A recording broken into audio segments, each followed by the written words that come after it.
Welcome to red TV. నేను మీ Teja. Jamuna towers లో జరిగిన ఒక మర్డర్ మిస్టరీ. అసలు ఆ సింగం శిరీషాని భర్త చంపేశాడా, లేకపోతే ఆమె హఠాత్తుగా హార్ట్ అటాక్ వచ్చి ఆమె చనిపోయిందా? మొత్తానికి దీనికి సంబంధించి మొన్న ఆల్రెడీ మనం వీడియో కవరేజ్ అయితే చేయడం జరిగింది. ప్రస్తుతం నేను మళ్ళీ వాళ్ళ ఇంటికి వచ్చా. అసలు ఈ 106లో మర్డర్ మిస్టరీ గురించి మొత్తం కూడా పూర్తిగా వివరించడానికి. ఎందుకంటే ఆ రోజు ఉస్మానియా ఆసుపత్రిలో పోస్ట్ మార్టానికి అమ్మాయి బాడీ తీసుకొస్తున్నప్పుడు వాళ్ళ హస్బెండ్ అలాగే హస్బెండ్ యొక్క సిస్టర్ కూడా వాళ్ళు కూడా అక్కడికి వచ్చారు. అంటే ఆ రోజు జరిగిన ఇన్సిడెంట్ ఏంటంటే, శిరీష చనిపోయిన తర్వాత శిరీష యొక్క బాడీని శిరీష యొక్క భర్త అలాగే వాళ్ళ సిస్టర్ ఇద్దరు కూడా వాళ్ళ కుటుంబ సభ్యులకి ఇన్ఫార్మ్ చేసి వాళ్ళు వచ్చేంత వరకు కూడా వెయిట్ చేయకుండా ఆ బాడీని వాళ్ళ సొంత ఊరు శ్రీశైలం దగ్గర ఉన్న ఒక ఊరికి తీసుకెళ్ళడానికి వాళ్ళు ప్రయత్నించారు. అదే టైంలో మేము వస్తున్నాం, ఆమెను హాస్పిటల్కి తీసుకెళ్ళండి అని చెప్తున్నారు ఒక పక్క కుటుంబ సభ్యులు. అయినా సరే వాళ్ళ మాట వినిపించుకోకుండా హాస్పిటల్కి తీసుకెళ్ళి హాస్పిటల్ నుంచి అంబులెన్స్ ఒకటి బుక్ చేసుకుని డైరెక్ట్గా వాళ్ళు ఊర్లకి తరలించే ప్రయత్నం చేస్తున్నారు. అయితే వాళ్ళ కుటుంబ సభ్యులకి అనుమానం వచ్చింది, అసలు ఎందుకు వీళ్ళు మనం వచ్చేంత వరకు కూడా బాడీని అక్కడ ఉంచకుండా తీసుకెళ్లే ప్రయత్నం చేస్తున్నారు. దట్టు వాళ్ళకున్న ఒక డాక్టర్, అమ్మాయికి 9 సంవత్సరాలు, ఈ 4 రోజులు కూడా అమ్మాయి ఇక్కడ లేదు. ఈ విషయం కూడా వాళ్ళ కుటుంబ సభ్యులకి తెలియదు. అయితే మొత్తానికి వాళ్ళ పోలీసులకైతే ఇన్ఫార్మ్ చేశారు. ఇన్ఫార్మ్ చేసిన తర్వాత పోలీసులు వాళ్ళ భర్తకి అలాగే భర్త యొక్క సిస్టర్కి వాళ్ళకు కూడా కాల్ చేసి, మీరు ఆ బాడీని తీసుకెళ్ళొద్దు, వాళ్ళ కుటుంబ సభ్యులు వస్తున్నారు, వెయిట్ చేయొచ్చు కదా అని చెప్పేసి వాళ్ళంటే, తర్వాత వాళ్ళ ఫోన్లు స్విచ్ ఆఫ్ చేసేసారు. స్విచ్ ఆఫ్ చేసిన తర్వాత ఉస్మానియా హాస్పిటల్కి వాళ్ళు మళ్ళీ తీసుకొచ్చారు. అంటే తీసుకురావడం వెనకాల కూడా ఒక పెద్ద కథ ఉంది. ఏంటంటే ఆ అంబులెన్స్ యొక్క నెంబర్ని పోలీసులు కెమెరాలో చెక్ చేసి, ట్రాఫిక్ దగ్గర కెమెరాలో చెక్ చేసి పట్టుకుని ట్రేస్ చేస్తే నెంబర్ వచ్చింది. దాన్ని అంబులెన్స్ డ్రైవర్ కాల్ చేసి, ఇది కేసు నడుస్తుంది, మీరు మళ్ళీ వెనక్కి రావాలి అని చెప్తే అతన్ని డిమాండ్ చేస్తే ఆ యొక్క అంబులెన్స్ డ్రైవర్ మొత్తానికి దాన్ని తీసుకుని ఉస్మానియా ఆసుపత్రికి అయితే తీసుకురావడం జరిగింది. సో అక్కడ పోస్ట్ మార్టం చేస్తున్న టైంలో వాళ్ళ కుటుంబ సభ్యులు, శిరీష యొక్క కుటుంబ సభ్యులు, వాళ్ళ సిస్టర్స్ కానీ వాళ్ళ మేనమామ కానీ వీళ్ళందరూ అక్కడికి వచ్చారు.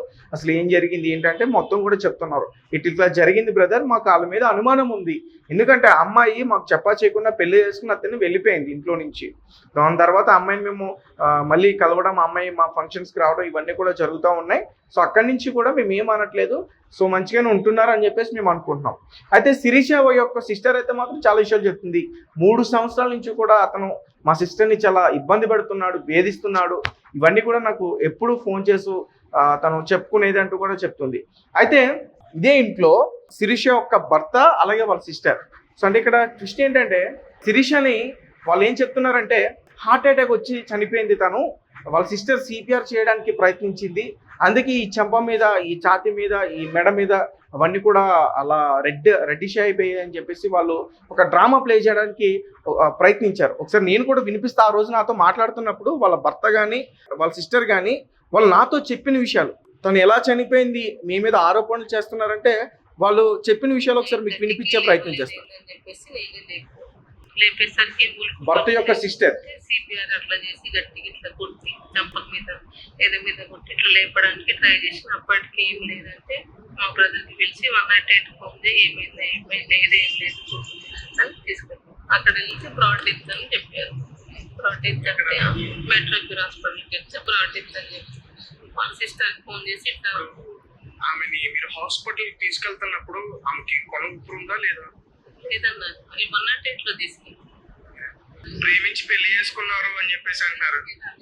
లవ్ మ్యారేజ్ తెలియదు, అరేంజ్ మ్యారేజ్ ఎంత ధైర్యంగా మాట్లాడుతుందంటే ఆమె, పక్కనే పోలీసులు ఉన్నారు, కనీసం కూడా భయం లేకుండా, నేను ఒక హత్య చేశాను, ఒక మర్డర్ చేశాననే భయం లేకుండా ఎంత ధైర్యంగా కూర్చుని మాతో మాట్లాడింది మీడియా సభ్యులతో అంటే ఆ రోజు నిజంగా చాలా ఆశ్చర్యానికి గురి చేస్తుంది. నిజంగా ఒక కిలాడి లేడీతో ఆ రోజు మేము మాట్లాడిందా అనిపిస్తుంది. ఈమెనే చంపేస్తుంది. సో మాకు అక్కడ ఉంది కాబట్టి మేము తీసుకెళ్తామని ఇంటిమేషన్ ఇచ్చి తీసుకెళ్ళాము. ఈమె చంపేసి డ్రామా చెప్తుంది. ఈమె చెప్తుంది ఏంటంటే, ఆ రోజు ఈమె మాకు చెప్పడం, తనకి హార్ట్ అటాక్ వచ్చింది సడన్ గా, తన కాన్షియన్స్ లో లేకపోతే నేను వాళ్ళ భర్త మాకు ఇన్ఫార్మ్ చేశాడు, నా తమ్ముడు నాకు ఇన్ఫార్మ్ చేశాడు, నేను అక్కడికి సడన్ గా చేరుకుని తనకి సిపిఆర్ చేసే ప్రయత్నం చేశాను. సో అప్పటికే తను మరణించినట్టు నాకు అనిపించిన తర్వాత అంబులెన్స్కి ఫోన్ చేయడం, వాళ్ళ కుటుంబ సభ్యులకి చెప్పడం అంతా కూడా చేశాను అని చెప్పేసి అతను చెప్తున్నారు. సో నిజానికి జరిగింది ఏంటంటే, ఎవరైతే మాట్లాడుతుందో ఈ కిలాడి లేడీ, తన పేరు తెలీదు, ఖచ్చితంగా నేను కనుక్కుని ఒకసారి మీకు స్క్రీన్ మీద వేసే ప్రయత్నం చేస్తాను. ఈ కిలాడి లేడీ ఆమెకి మత్తు మందు ఇచ్చి చంపేసింది. చంపేసిన తర్వాత భర్త ఆ డెడ్ బాడీని మాయం చేయడానికి చాలా ప్రయత్నాలు చేస్తాడు. ఒకసారి ఇల్లు క్లోజ్ చేసి ఉంది, పోలీసులు వచ్చి ఇక్కడికి వచ్చి చాలా ఆధారాలు అయితే సేకరించారు. ఒకవేళ ఇంట్లో లోపలికి వెళ్తే ఆమెను అసలు ఎలా చంపి ఆత్మహత్యారు అనేది మాత్రం మనకి పూర్తిగా అర్థమవుతుంది. ఒక పక్క పోస్ట్ మార్టం రిపోర్ట్లో మాత్రం తనని ఊపిరి ఆడనివ్వకుండా చంపేశారంటూ కూడా రిపోర్ట్లు అయితే తేలడం జరిగింది. సో పోలీసుల యొక్క ఇన్వెస్టిగేషన్లో మాత్రం మత్తు పదార్థాలు ఆమెకి ఇచ్చి చంపినట్లుగా కూడా వాళ్ళు ఒప్పుకున్నారంటూ కూడా చెప్తున్నారు. దీనికి సంబంధించి మరి కొద్దిసేపట్లో ఒక ప్రెస్ మీట్ అయితే ఉంది చాదరఘట్ పోలీస్ స్టేషన్లో. మరిన్ని విషయాలన్నీ కూడా మనకి తెలిసే ప్రయత్నం అయితే జరుగుతుంది. సో శిరీషని మళ్ళీ శిరీష అనాథ, ఈమెనే పెళ్లి చేసిందంట. శిరీష అనాథ, సో అందుకనే మా తమ్ముడికి ఇచ్చి పెళ్లి చేసా మంచి అమ్మాయి అని చెప్పేసి. సో నిజానికి మరి శిరీషని ఇలా హతమార్చారు. ఇంతకుముందు ఎంతమంది అమ్మాయిని ఈమె ఇలా హతమార్చి మోసం చేసింది. సో పోలీసులు ఆరాలు కూడా తీసుకునే ప్రయత్నం చేస్తున్నారు. ఆమె నర్స్ అని చెప్తున్నారు, శిరీష కూడా నర్స్ అని చెప్తున్నారు.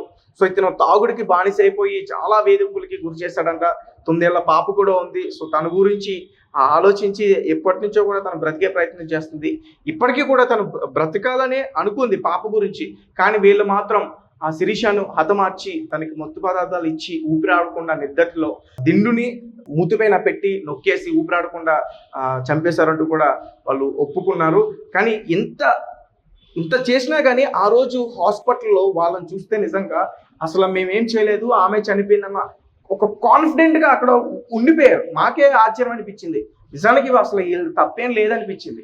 సో కానీ అర్థమవుతుంది చూసారా, ఒక లేడీ ఇంకొక లేడీని చంపేసింది. పైగా మాకు సొల్లు అబద్ధాలు. అసలు ఆ వీడియో ఒకసారి మీరు చూసే ప్రయత్నం చేయండి. నిజంగా ఖచ్చితంగా ఆ వీడియో చూస్తే ఆమెను కొట్టాలనిపిస్తుంది.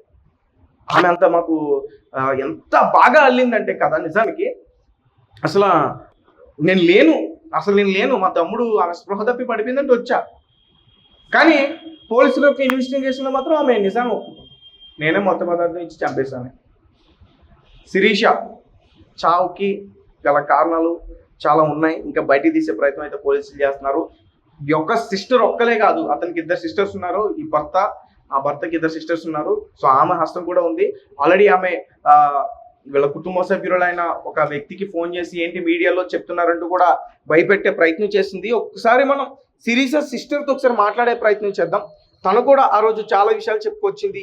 నన్ను కావాలని బ్లేమ్ చేస్తున్నారు, నేనే వేధించానా నా చెల్లిని, నా సొంత చెల్లిని నేను ఎందుకు ఇబ్బంది పెట్టాలనుకుంటాను, వాళ్ళ కాపురం ఎందుకు చెడగొట్టాలనుకుంటాను, వాళ్ళ పెళ్ళికి కూడా నేనే కదా ఒప్పుకున్నది అని ఆమె ఆ రోజు మనతో పాటు మాట్లాడడం జరిగింది.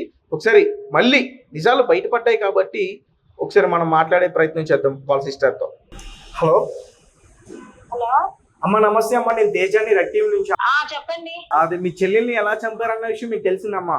అవునండి, మాట్లాడారు. ఎస్, ఆ రోజు మీరే కదా? అవునవును, ఎస్. మిమ్మల్ని బ్లేమ్ చేస్తుంది, మీ వల్లే చనిపోయిందంటూ వాళ్ళ భర్త వాళ్ళ సిస్టర్ చెప్పారు కదా ఆ రోజు. అవునండి. సో అంటే మొత్తం నిజానికి ఈ నిజం ఈ రోజు బయటపడింది. హలో, ఉరిశిక్ష పడాలండి.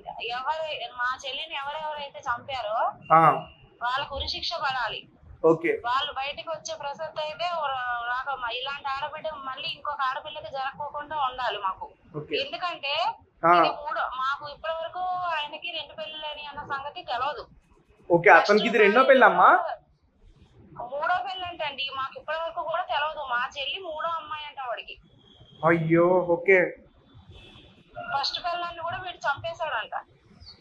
ఓకే, రెండో భార్యకి ఏమో టార్చర్ భరించలేక వెళ్ళిపోయిందంట. పొద్దున పేపర్లో న్యూస్ లో కూడా వచ్చింది కదండి ఇది.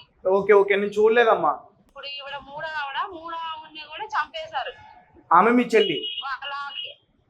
ఈవిడ ఇప్పుడు మా చెల్లి 3వ ఆవిడ.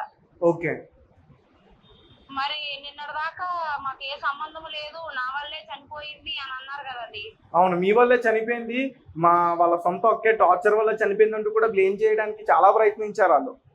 అవును, మరి ఇప్పుడు ఇందులో మరి నా హస్తం నాది వాళ్ళకి చెప్పే నేను పెళ్లి చేసుకున్నానని కూడా మీ దగ్గర నేను ఆ రోజు చెప్పాను కదా. అవునమ్మా, అవును. వాళ్ళు గడికో రకంగా మరి మాట మారుతున్నారు. అసలు ఏంటనేది మాకు అర్థం కావట్లేదు. తెలుసా, భర్త అక్క మత్తు పదార్థాలు ఇచ్చి చంపేసిందన్న విషయం మీకు తెలిసిందా? ఇప్పుడే న్యూస్ వస్తుందండి, మత్తు మందు ఇచ్చి చంపింది. అవును. తీరా అస్తమం ఎక్కువ ఉందని చెప్తున్నారండి. ఉమ్, ఆవిడ చేసే పనులు మా చెల్లికి నచ్చట్లేదు. దానికి అదే ఎఫ్ఐఆర్ ఉండటం, ఆవిడకి ప్రెగ్నెన్సీ వస్తాం తినక నచ్చకపోతాం, ఓకే. ఆ కారణాల వల్లే శిరీష చనిపోయిందని ఇప్పుడే వచ్చిందండి న్యూస్. ఎవరికి ప్రెగ్నెన్సీ వస్తే ఆమెకు నచ్చట్లేదు? ఇప్పుడే వచ్చిందండి న్యూస్. సరిత అదే ఇప్పుడు ఉంది కదా, అరెస్ట్ చేశారు కదా అమ్మాయిని. అవును. సరిత అన్న అమ్మాయి హస్బెండ్ లేడు కదా, ఆ 3 నెలల కిందట గొడవ అయింది. ఆవిడ చేసే పనులు ఈవిడికి నచ్చట్లేదు, అందువల్లే దెబ్బలాడుకున్నారు. 2 నెలల కిందట ప్లాన్ వేసింది ఈ అమ్మాయిని చంపుతాకి. ఓకే. పక్క ప్లాన్ తోనే చంపింది అని ఇప్పుడే వచ్చిందండి ఫోన్ లో. నేను అదే చూస్తున్నా, మీరు ఫోన్ చేశారు నాకు. ఆ రోజు మీకు ఆమెతో పాటు ఇంకొక సిస్టర్ కూడా ఉంది అతనికి. ఆమె మీకు ఫోన్ చేసి భయపెట్టే ప్రయత్నం కూడా చేసిందిగా, నేను ఒక న్యూస్ ఛానల్ నుంచి ఫోన్ చేస్తున్నా అని. ఇతను చేశాడండి, వాళ్ళ తమ్ముడు, ఇప్పుడు మా చెల్లి వాళ్ళ భర్త.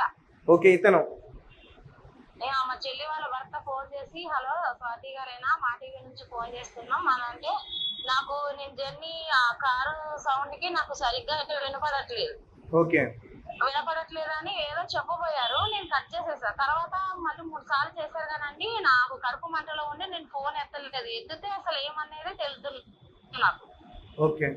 ఒకవేళ మీరు ఒకవేళ వాళ్ళ శ్రీశైలం తీసుకెళ్లిపోయి బాడీ దహనం చేస్తుంటే గనక మీ చెల్లి ఎలా చనిపోయిందనే విషయాలు అయితే మాత్రం బయటకు వచ్చేటి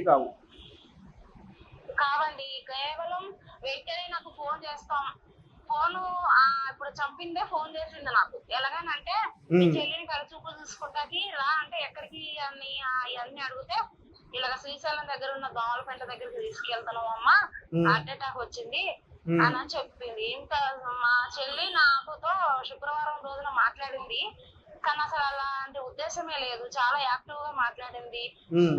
అయితే మామూలుగానే మాట్లాడింది కానీ కొంచెం టార్చర్ ఉంది అక్క, ఇబ్బందిగా ఉంది అలాగేలాగని చెప్పింది. కానీ ఇలాగ వెంటనే ఇలాంటి వార్త వింటానని నేను అనుకోలేదు. నాకు అక్కడ డౌట్ వచ్చి వెంటనే నేను మా మాయకి ఫోన్ చేశాను. మాయ మొన్న మధ్యాహ్నమే నాతో మాట్లాడింది, చెల్లినంతా ఇలాగ అయిందని ఫోన్ చేశారంటే, నువ్వు ఏడవ కాగమ్మా అని వెంటనే మా మేనమామ వాళ్ళ దగ్గరికి, హాస్పిటల్ దగ్గర కూడా లేదంట కదా తను.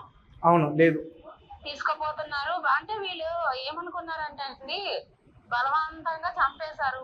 ఇక అనాథ అని వాళ్ళు అంటున్నారు కదా, ఇక అనాథ శవం కదా, ఇక ఊరు తీసుకెళ్లి డెడ్ బాడీ కూడా దొరకనీకోకుండా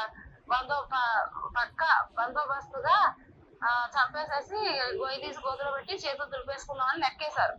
అంటే ఇక మాకు వెనక ఎవరు లేరు, ఏం చేసినా అడిగే వాళ్ళు లేరు, అనాథ అని చెప్పింది. మనం ఏం చేసినా పర్వాలేదు అనుకున్నారు, కానీ ఇంతకీ మా వాళ్ళు ఉన్నారన్న సంగతి వాళ్ళు అంటే ఇంత దాకా వస్తుందని ఆ అమ్మాయి అనుకోలేదు. అందుకనే అలాంటి పని చేసింది. లేకపోతే ఇదంతా జరుగుద్ది అని అనుకుంటే ఇప్పుడు పరువు పోతుంది కదా. అవునమ్మా. అమ్మ, మీరు ఎక్కడుంటారమ్మా? మీరు హైదరాబాద్ లోనే ఉన్నారా? హైదరాబాద్ లో నేను ఉన్నానండి, మాది ఆంధ్ర. ఓకే. ఇప్పుడు ఎవరున్నారు? మీ కుటుంబ సభ్యులు ఎవరైనా ఉన్నారమ్మా? మరి ఈ రోజు పోలీస్ స్టేషన్ లో మీ చెల్లికి సంబంధించి ప్రెస్ మీట్ కూడా ఈ రోజు పెట్టారుగా. ఓకే. ఏంటండి, నాతో మా మేనత్త వీళ్ళు ఉన్నారండి. Okay, okay, right. మరి ఇప్పుడు పాప పరిస్థితి ఏంటి? పాప ఇప్పుడు వాళ్ళ దగ్గరే, వాళ్ళ కుటుంబ సభ్యుల దగ్గరే ఉన్నట్టుంది. మరి పాప పరిస్థితి ఏంటి? అదే తెలవట్లేదండి. ఆ పాపను కూడా ఉంచుతాడా, ఏమన్నా చేస్తారా అనేదే మా డౌట్. మా మామ వాళ్ళు కూడా ఆ పిల్లకు కూడా ఏదో ఒక న్యాయం చేపియాలి అని చూస్తున్నారు. చూస్తామంటే ఏమన్నా కొంచెం, మరి ఇప్పుడు వీళ్ళని అయితే నమ్మి ఆ పిల్లని అక్కడ ఉంచుకోలేం కదా. అవును. వాళ్ళ తాతయ్య వాళ్ళ నానమ్మ వాళ్ళ దగ్గరే ఉంటుంది అని అంటున్నారు కదా. వాళ్ళకి తెలుసుకున్నారా? ఈ ఇన్సిడెంట్ జరిగిన తర్వాత మీరు పాపతో మాట్లాడే ప్రయత్నం చేశారా? లేదండి, చేయలేదు. ఫోన్లు కూడా ఎత్తట్లేదు వాళ్ళు. మీ ఫోన్ లిఫ్ట్ చేయట్లేదా? ఈ విషయాన్ని పోలీసులు తెలియజేశారమ్మా? మా మాయ వాళ్ళు చెప్పారండి. చెప్తే పాప యొక్క పరిస్థితి, తన ఆచూకీ, తన ఎట్లా ఉంది ఏంటి, తన తల్లి పరిస్థితి తనకు తెలియపరిచేలా లేదన్న విషయం మీరు పోలీసులకి ఒకసారి చెప్పే ప్రయత్నం అయితే చేయండి. Okay, right. Okay, thank you అమ్మా. మొత్తానికి ఆ రోజు మీ మీద చాలా బ్లేమ్ చేశారు వాళ్ళు. తన అక్క వల్లే, వేధింపుల వల్లే చనిపోయిందంటూ కూడా తప్పించుకునే ప్రయత్నం అయితే చేస్తారు. కానీ నిజం దాగదు, ఇప్పటికీ కూడా బయట పడింది. సో ఓకే అమ్మా స్వాతి, థ్యాంక్ యూ. సో ఆ రోజు ఉస్మానియా హాస్పిటల్ దగ్గర సో ఈమెను బ్లేమ్ చేయడానికి వాళ్ళు చాలా ప్రయత్నించారు. ఈమె టార్చర్, ఈమె ఫ్యామిలీకి ఏ ప్రాబ్లమ్స్ వచ్చినా డబ్బులు అడుగుతుంది, ఊరికే నేనే కొడతా అని చెప్పేసి వాళ్ళ భర్త చాలా విషయాలు కూడా చెప్పేందుకు ప్రయత్నించారు. వాళ్ళ వీడియోస్ కూడా ఒకసారి నేను ప్లే చేసే ప్రయత్నం చేస్తాను, ఒకసారి చూడండి. ఎంత కిరాతుకులు అంటే, ఇంతకు ముందు కూడా 2 పెళ్లిళ్ళు అయినాయి అంట. ఆమెకి ఆల్రెడీ వేరే అతనితో పెళ్ళి అయింది, సో అతనితో విడిపోయింది. మరి ఈమెకు వచ్చిన లోటు ఏంటి అసలు? ఈమె అసలు ఈ ఆడబిడ్డనికి చంపడానికి అసలు ఆమెకి ఎందుకు అంత ఇది అనిపించిందో నాకైతే అర్థం కావట్లేదు. సో భర్త ఫేస్ చూస్తేనే మనకి క్లారిటీగా అర్థం అవుతుంది అతను తాగుడికి బానిసేయడని చెప్పేసి. సో ప్రస్తుతం ఆమె శిరీష అయితే చనిపోయింది, తను చంపేశారు దారుణంగా. సో వాళ్ళకైతే శిక్ష పడుతుంది. ఒక పాప పరిస్థితి అయితే మాత్రం ఇప్పుడు తన జీవితం గురించి తలుచుకుంటేనే నాకు చాలా బాధ అనిపిస్తుంది. ఒక పక్క సొంత తండ్రి, అలాగే తండ్రికి సంబంధించిన అక్క, వాళ్ళిద్దరూ కలిసి ఆ పాప యొక్క అమ్మను దారుణంగా చంపేశారు. మరి ఆ పాప మరి జీవితంలో వాళ్ళకి అడ్డు వస్తుంది అనుకుంటే మరి ఆ పాపని ఏం చేస్తారో ఇప్పటి వరకు కూడా ఆ పాప యొక్క ఆచూకీ తెలియదు. వాళ్ళ కుటుంబ సభ్యుల దగ్గర ఉందంట. సో మరి వాళ్ళు కూడా ఫోన్ లిఫ్ట్ చేయట్లేదు అంటున్నారు. సో మరి ఏమవుతుందో ఒకసారి మనం అయితే చూసే ప్రయత్నం చేయాలి. మన ఫస్ట్ నుంచి కూడా శిరీష వైపు మనం ఫైట్ చేస్తున్నాం. ఎందుకంటే ఈ కేసు విషయంలో చాలా నిజాలు దాగున్నాయని మనకు అనిపించింది. కాబట్టి శిరీష యొక్క ఫ్యామిలీ మెంబర్స్తో టచ్లో ఉండటం కానీ, వాళ్ళతో రెగ్యులర్గా మనం మాట్లాడే ప్రయత్నం కానీ అన్నీ కూడా చేసాం. మొత్తానికి ఈ కేసుకు సంబంధించిన పూర్తి విషయాలన్నీ కూడా బయటపడ్డాయి. వాళ్ళకైతే మాత్రం ఆ కిలాడి లేడీ ఎవరైతే ఉందో ఆమె పేరు సరిత అంట, అలాగే ఈ భర్త వాళ్ళ అన్న తమ్ముడు, సో వాళ్ళిద్దరికి మాత్రం ఖచ్చితంగా ఉరిశిక్ష పడాలంటూ కూడా వాళ్ళ కుటుంబ సభ్యులు ఫైట్ చేస్తున్నారు. అలాగే వీళ్ళిద్దరికి సంబంధించి ఆ పాప ఎవరైతే ఉన్నారో ఆ అమ్మాయికి 9 సంవత్సరాలు. సో తన జీవితంలో కూడా తనకి హెల్ప్ అయ్యేటట్టు ఏదో రకంగా పోలీసుల్ని న్యాయం చేయమంటూ కూడా వాళ్ళు కోరుకుంటున్నారు. చూద్దాం మరి ఈ కథ ఎక్కడి వరకు వెళ్తుందో, వాళ్ళకి ఎలాంటి శిక్ష పడుతుందో. అప్పటి వరకు చూస్తూనే ఉండండి red TV. Thank you for watching. Thank you so much. కానీ